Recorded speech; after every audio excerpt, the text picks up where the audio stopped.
Hey guys, today I'm going to show you how to add website shortcut onto the main screen on TECNO Pova Neo 2.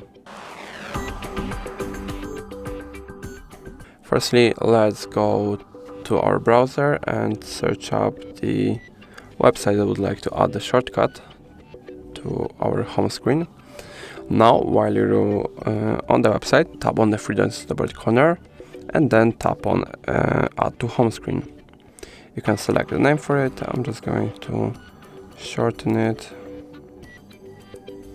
It's really, yeah. Tap Add again, and as you can see, the shortcut should have been added. Yeah, it's here. Of course, you can relocate it somewhere else, and that's all. If I helped you, please leave a like and subscribe. And if you have any more questions, write them in the comments.